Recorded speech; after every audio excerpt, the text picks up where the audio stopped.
ఇప్పుడు లేదని చంపేస్తారు పట్టుకుని. మా బావ వచ్చిన నేనంత అలాగే నిలబడాను. అండ్ నాది ఒక డౌట్ యాక్చువల్లీ, అంటే నాని నితిన్ గారు ఫస్ట్ మ్యాడ్ సినిమా చేశారు అండ్ దాని తర్వాత స్టార్ట్ అయిన పిక్చర్ ముందే స్టార్ట్ అయింది ప్యారల్. ఏదండి మ్యాడ్ సినిమా కూడా చేశారు. మ్యాడ్ సినిమా జరుగుతుంది ఇంకా అప్పుడు రిలీజ్ అవ్వలేదు. హౌ యువర్ అప్రోచ్, అంటే మీరు నాని నితిన్ గారిని సెలెక్ట్ చేసుకోవడానికి పర్టికులర్ ఏంటంటే ఆయన కూడా చూజీగా వెళ్తున్నారు స్క్రిప్ట్స్, అంటే ఏదో ఒక నలుగురిని అంటే ఆయనకున్న బ్యాక్ డ్రాప్కి కానీ ఎన్టీఆర్ గారు ఫ్యానిజం కానీ ఇదంతా చూసుకుంటే he don't went to that genres, అంటే నరికేయాలి చంపేయాలి లేపేయాలి. యూ వెంట్ అంటే ఇంత మంచి స్క్రిప్ట్లోకి ఆయన కూడా ఇంక్లూడ్ చేయడం ఎలా మీరు అప్రోచ్ అయ్యారు? ఎలా అప్రోచ్ అంటే అది నా అదృష్టం యాక్చువల్గా. నేను చెప్పాను ఇందాక కూడా చెప్పాను, నా అదృష్టం యాక్చువల్గా. ఈ స్క్రిప్ట్ ఓకే అయిన తర్వాత మనకు రెగ్యులర్గా ఒక హీరో వేట, అదే మనకి ఈ కార్తిక్ ఎవడన్నా సెట్ చేస్తాం కదా, హీరో అంటే కానీ ఒక కార్తిక్ అన్న క్యారెక్టర్ కోసం సెర్చింగ్. ఇద్దరు ముగ్గురు ఏదో అనుకుంటాం ఒక టైంలో షూటింగ్ వెళ్దాం అనుకున్న టైంలో అది ఆగడం కూడా జరిగింది. ఒక టైంలో ఏంటంటే సినిమా ఓకే అయింది, అందరూ లీడ్ యాక్టర్స్ ఈ అమ్మాయి ఓకే, ఇతను ఓకే, సుబ్బు ఓకే, అందరూ ఓకే, ఆగింది. అటువంటి టైంలో ఎట్లా ఉంటుంది డిబ్యూటెడ్, ఆ సినిమా ఉంటుందో ఉండదు అన్న సిచ్యువేషన్ పరిస్థితి, స్టార్ట్ అవుతుందో తెలియదు అట్లాంటి పరిస్థితి. అందరికి గీతాసులు పెద్ద బ్యానర్లో అవకాశం వచ్చింది, ఈ అడ్డులు ఏంట్రా అనుకున్న టైంలో నిజంగా దేవుడండి నా లైఫ్కి. అతను ఎవరు అన్నప్పుడు రెండు ఆప్షన్లు ఎవరంటే సరే ముందు ఇతనికి వెళ్దామని చెప్పి ఇతని దగ్గరికి వెళ్ళాం.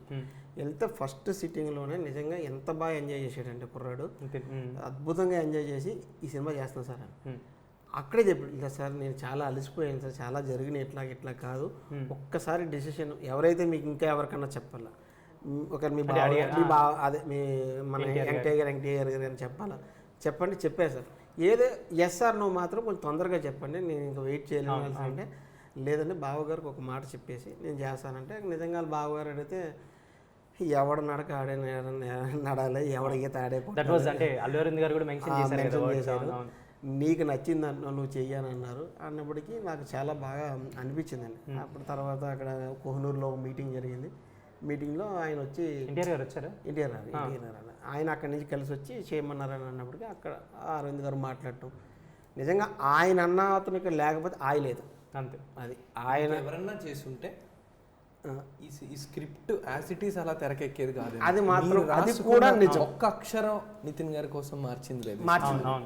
ఆయనే ఇంకా పాపం సరే నేను కొంచెం డల్లో ఉన్నాను కదా, నేను ఈ డైలాగ్ మాట్లాడకూడదు, మరి ఇది ఫన్ వచ్చేస్తుంది, ఇది వద్దు, ఇది అలాగే వేసేయండి అని ఎంత బాగా చేశాడు. తర్వాత లాస్ట్ మినిట్లో కూడా డబ్బింగ్ వచ్చినప్పటికీ ఆయన ఇంప్రవైజేషన్స్ కొన్ని ఇంప్రవైజేషన్ భలే పని వర్కౌట్ అయింది. చిన్న ఇంప్రవైజేషన్స్ అతను డబ్బింగ్ కొన్ని ఇంప్రవైజ్ చేయటం, ఆయన కూర్చొని నైట్ 1 గంట వరకు కూర్చొని చెప్పాడు ఆ రోజు నైట్ లాస్ట్ 1 o'clock వరకు 1 o'clock వరకు చెప్పి ఆ రోజు మళ్ళీ డీటెయిల్స్ మిక్సింగ్ తీసుకొచ్చి అంత బాగా ఇన్వాల్వ్ అయ్యాడు సినిమా. Very cooperative. అండ్ మీకు ఎలా మీ ముగ్గురు ఐ మీన్ నితిన్ గారు మీ ముగ్గురు కలిసి చేశారు అండ్ మీ ముగ్గురిని మేము ఎలా చూసుకున్నామంటే ఒక రియల్ ఫ్రెండ్స్ ఇలానే ఉంటారేమో, ఆ గ్యాంగ్స్లో జరిగేవి అన్నీ ఇలానే ఉంటాయని అనిపించింది. సో మీరు అంటే మీ ఇద్దరు నితిన్ గారి గురించి చెప్పాలంటే హౌ అంటే ఒక ఫ్రెండ్ లాగా అనిపించింది, అంటే ఏదో ఒక హీరో ఒక పర్సన్ చేస్తున్నట్టు అని అనిపించింది. వన్ వర్డ్లో చెప్పాను మనోడు ఎలాగో చెప్పని 2 సెంటెన్స్. ఆయన స్టార్టింగ్ ఆయన పెద్ద ఫ్యామిలీ నుంచి వచ్చారు, ఎన్టీఆర్ గారు బామ్మద్దిగా, నితిన్ గారు మళ్ళీ అంటే ఎలా ఉంటారో ఏంటో మనకి. ఎందుకంటే మేము కథ వినేసిన తర్వాత రిహార్సల్స్కి ఒక 2 days వెళ్ళాం. ఆ 2 daysలోనే ఆయన ఏంటో మనకు తెలిసిపోయింది. 2 days కూడా కాదు, మేము వెళ్ళిన 1 hourకి ఆయన వచ్చిన విధానం, ఆయన పలకరించే విధానం, ఇంట్లో మనసుని పలకరించినట్టు.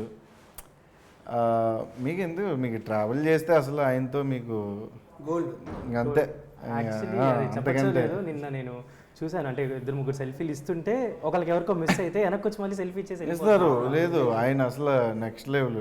నీకు ఎస్పెషల్లీ ఆయనకి అంటే ఆయన చాలా చెప్తాడు, బట్ మేము చెప్పేది ఏంటంటే ఆయనకి ఎన్టీఆర్ గారు అంటే పిచ్చి. యాజ్ అ నాట్ అంటే బావగారు అని కాదు, ద ఫ్యాన్గా. ఎందుకంటే ఆయన ఫ్యామిలీలోకి ఈయన ఎంటర్ అయినప్పటికీ కంటే ముందు నుంచి ఆయనకి ఫ్యాన్. ఎందుకంటే ఆయన చూస్తా పెరిగారు, అంటే పక్కనే సంథింగ్ ఇల్లులు బట్ తెలీదు, బట్ ఆయన చెప్తూ ఉంటే వినబుద్ధేస్తుంది. బాబు గారండి ఈరోజు సీన్ జరిగిన తర్వాత అది కూడా మాట్లాడతారు ఆయన, ఏంటి ఈరోజు ఎలా జరిగింది ఏంటి ఆయన కేర్ చూపిస్తారు, ఈయన లవ్ చూపిస్తారు. వీళ్ళిద్దరి మధ్య ఒక సినిమా పెడితే బాగుంటుందని చూడాలని మేము కూడా eagerగా wait మేము చేస్తున్నాం వెయిటింగ్. అన్నమాట. And నైన్ సార్ ఎన్టీఆర్ గారు అండ్ నితిన్ గారు కాంబోలో ఒక సినిమా పడితే డెఫినెట్లీ వెయిటింగ్ ఫ్యాన్స్. అందులో మీరుంటే అది అంటే స్వార్థం అని చెప్పుకుంటే వాళ్ళు స్వార్థం అంటారని లేదన్న చెప్పుకోలేదు. తప్పకుండా ఆల్రెడీ ఆ వైపు స్టార్ట్ అయిపోయింది మోస్ట్లీ డెఫినెట్లీ. అందులో మేము